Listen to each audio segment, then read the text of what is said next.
What would you say is the biggest mental block that you face during games? Do you worry about not making a mistake? Do you feel anxious about what somebody else is going to think of you? Are you worried about playing perfectly? Do you know what all of these have in common? None are 100% within your control. Focusing on what you can't control is the fastest way to underperform because it's going to drive many mental blocks and many mental game challenges. So what you need to do as an athlete is work on focusing more on what you can control. And that's what we're going to talk about in this video. Hey there, I'm Eli Straw, mental performance coach and the founder of SuccessStartsWithin.com. It's very easy to focus on things that aren't in your control because one of the most common things to focus on in a game is going to be the outcome, right? What's going to happen? Am I going to play well? What's the score going to be? Are we going to win? But all of that is not in your control. In fact, there are very few things that are in your control in terms of how the game's actually going to go. But when we turn our attention more onto the process, the way you play, how you think when you play, how you feel when you play, we start to find many more things that are in your control. So what we want to do first to get you to focus more on what you can control is identify all the things that are within your control. Now, this is going to vary from sport to sport because depending on your sport, the actual technical side of the game that's in your control is going to vary, right? So what I recommend you do is make a list of all the things that are within your control.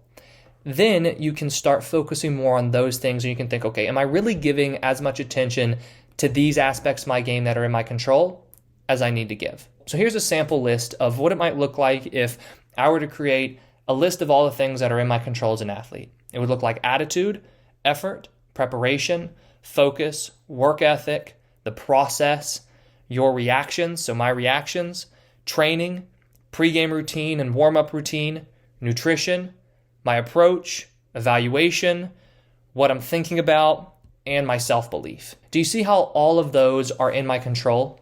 And when I say in my control, what I mean is I can make sure that they happen, right? I can make sure that I have a good attitude going into a game.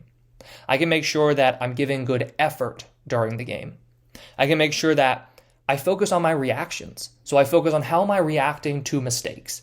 I can't control whether or not I make a mistake, but I can control how I react to the mistake.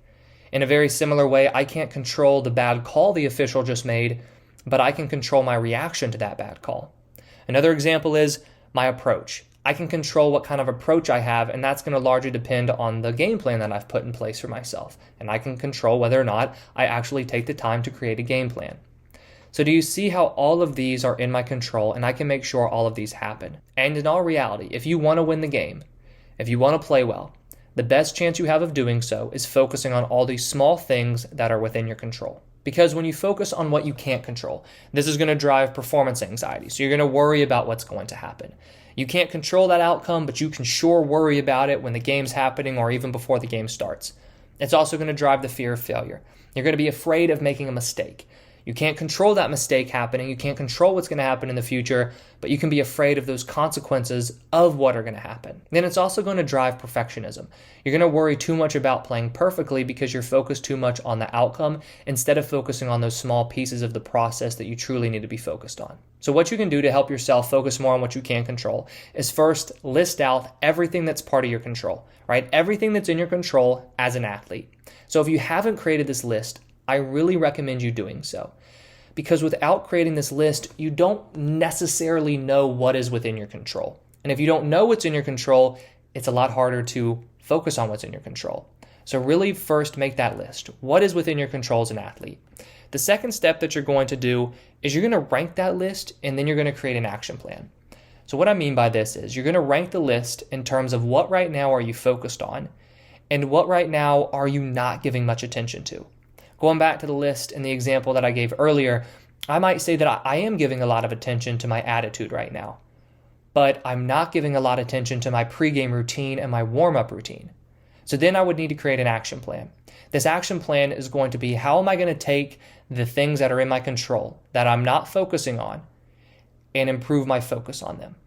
So I might say, since I'm not focusing on a pregame routine right now and I'm not giving as much attention to my warm-up routine, I'm going to outline exactly what I'm going to do for my pregame routine, and I'm going to outline my warm-up routine, and I'm going to focus on doing that consistently over the next month. Do you see how I've taken something that's in my control, that I'm not focusing on much right now, create an action plan for it, and then I'm going to put that plan into action. So for yourself, look over your list, Think, which of these am I focusing on pretty good right now, so I don't necessarily need to worry about? And which of these am I not giving attention to? And then how can I give more attention to that? How can I put an action plan in place to improve that part that's in my control? Then the third thing that you can do is set objectives for games based on what you can control. Objectives are a fantastic way to keep your attention centered on the process whenever you're performing. You don't want to focus on the outcome and whether or not you're going to play well. You want to focus on the process that's actually going to help you play well. So once you've outlined what's in your control, then create objectives for yourself for games. Only set a few objectives. Don't go trying to set 10 to 15 objectives for a game. Set 1 to 3 objectives for a game. And then focus on those objectives. You might say that my objective today is to focus on having a good attitude no matter what happens. Or my objective today is to focus on handling mistakes well and refocusing on the next play. It's just a way to keep your attention focused on the process and focused on those things that you can control. If you have any questions about focusing on what you can control or any other sports psychology topic, please feel free to leave them in the comments below. If you enjoyed this video, please hit that likes button and subscribe if you haven't already. I put out new videos each day on sports psychology and mental training. Thank you for watching, and I wish you the best of success in all that you do.